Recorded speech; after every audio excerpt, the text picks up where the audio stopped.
Ready start.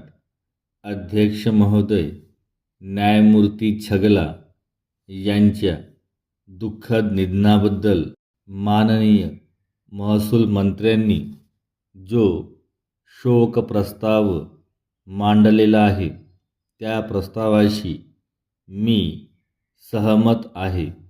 तसेच त्यामध्ये ज्या भावना व्यक्त केल्या गेल्या आहेत त्या भावना या सर्व सभागृहाच्या भावना आहेत.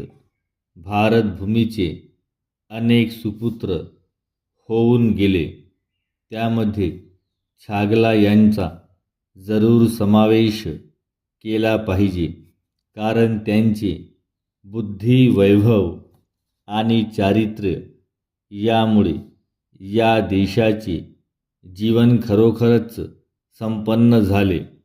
कायदेपंडित अनेक असतात, पण देशाच्या स्वातंत्र्याच्या आकांक्षा आणि नागरी स्वातंत्र्याच्या आकांक्षा या दोन आकांक्षांशी एकरूप होणारे थोडेच, आणि त्याबाबतची आपली भूमिका प्रकट करीत असताना जे काही सोसावे लागले ते त्यांनी निर्भयपणे सोसले.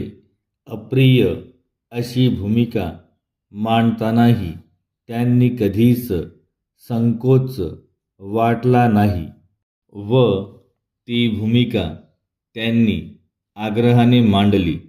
त्यामुळे समाजामध्ये जरी टीका झाली तरी आपल्या अंतःकरणातल्या प्रवृत्तीवर त्यांचा विश्वास असल्यामुळे त्यांनी त्याकडे कधी लक्ष दिले नाही. स्वातंत्र्योत्तर काळात त्यांच्यावर अनेक जबाबदाऱ्या टाकण्यात आल्या आणि त्यांनी त्या समर्थपणे पारही पाडल्या. छगलांचे भाषण हा श्रोत्यांच्या आनंदाचा विषय होता.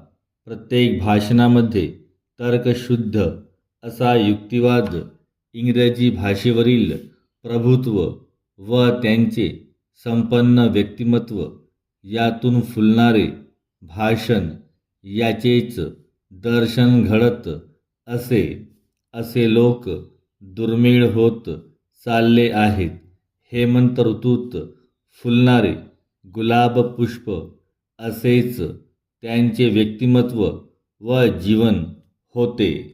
त्यांचे आत्मचरित्र वाचत असताना छगला यांची एक विशिष्ट तऱ्हेची तरल, सूक्ष्म, विनोदी बुद्धी, स्वतःकडे पाहून हसण्याचे सामर्थ्य आणि सहानुभूतीच्या व्यापक कक्षा यांचे दर्शन होते. अशा तऱ्हेच्या व्यक्ती ह्या कोणत्याही पक्षाच्या असोत, त्या कोठे होत्या, त्यांनी कोणती मते व्यक्त केली यापेक्षाही त्यांनी या देशाचे जीवन संपन्न करून टाकले ह्यालाच महत्त्व आहे.